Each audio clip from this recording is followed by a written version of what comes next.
Following a cold open that recaps the previous episode, Episode 5, Spirals, begins with the schoolgirls practicing the drums in a class led by Dahu. They're interrupted by Stitch, who has stolen a snack from a vendor. His antics set off a chain reaction that completely derails the class and knocks over all of the drums.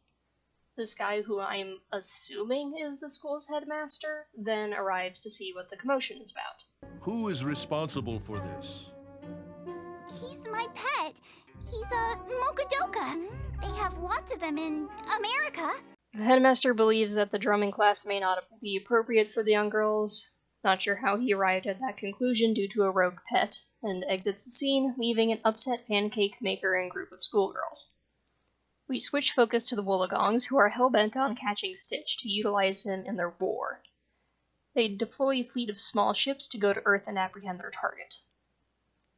Meanwhile, Jumba is fascinated by the concept of spirals, insert obvious Junji Ito reference, believing them to hold the secrets of life itself since DNA is arranged in a helical structure. Is it possible to create a creature that can fly without wings? Wait, what do spirals have to do with flight? Oh, Eastern dragons. I see where this is going. Pleakley is understandably panicking about the Woolagong ships he has detected entering the atmosphere, but Jumba is focused on his experiments. Stitch and I, who have just been scolded by JJ, approach the aliens to vent to them. Despite everyone chattering around him, Jumba is completely calm and goes right on ahead activating his latest creation, a dragon. Unfortunately, the dragon seems to have an attitude problem and breaks out, attacking Stitch before flying off into the blue. It rampages through town, stealing baskets and mattresses. I tries to reason with it, but it spots Stitch, causing it to become angry and fly away again. Stitch appears to dislike the dragon as well, though I wants him to be nice to it. Soon everyone catches up with the dragon, finding that it has built a nest in the mountains with the materials it stole from town. JJ calls to tell everyone it's time for dinner, but I is still concerned about the dragon, commenting that it looks like it's sad. That night, I apologizes to JJ for being ornery earlier. I'm sorry I messed things up for Dahu. I know he's being really nice. Are you gonna marry him? What? Mom and Dad got married, and that's how we got our family. I miss them. A lot. I know you do, sweetheart. I do too. You know why I think people get married? It's the cake. That's my theory. And then you get to live in your own house. I see, so it's all about eating and nesting. Uh-huh. And... hey, wait. What did you just say? Eating? Sticking food in your mouth? No, the other part. Nesting. Like a bird or a rabbit or a... dragon! I thinks that the reason the dragon built a nest and is upset is because it's lonely, and goes to tell this theory to Jumba. Subspecies cliff dragon. Builds nest inside of cliff, then must find mate during full moon or wait 100 years for next chance. See? Right now, his dragon chi is at highest level, but if there is no mate, chi goes kaput. Then it will take him 100 years to build up chi again. Alright, there's a lot to unpack here, so let's just start with the fact that Jumba doesn't know anything about his own creation's behavior.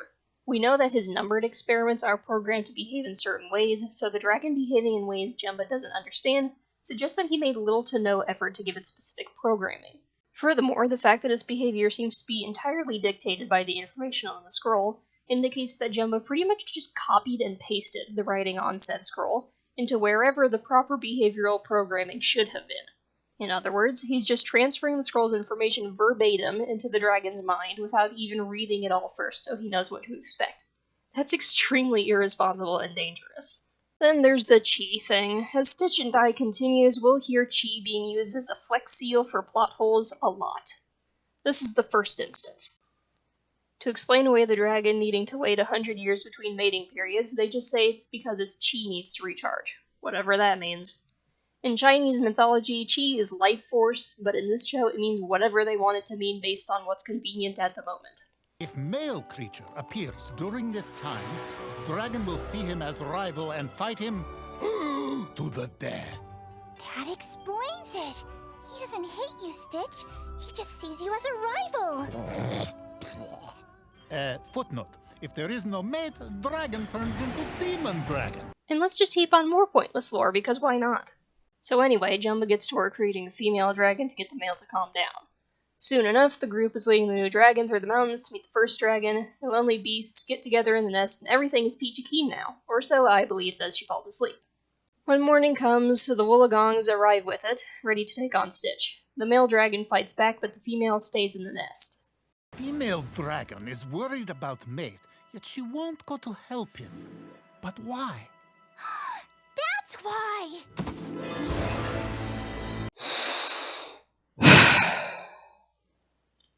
So, you mean to tell me that A, the whole mate thing wasn't just about love, the dragons actually mated, and B, it took less than one night for an egg to be formed and laid after that. Stitch and I jump in the hovercraft to go help the male dragon, and the female dragon finally works up the courage to help as well. During the battle, the egg falls from the nest, but Stitch and I save it, and the dragons drive off the Woolagongs. After the egg has been safely returned to the nest, the Woolagongs regroup and think they are ready to fight against the dragons, but a cooperative sneak attack makes short work of the antagonists. An unknown amount of time later, Ai introduces JJ and Dahu to Jumba's dragons just as the egg is ready to hatch.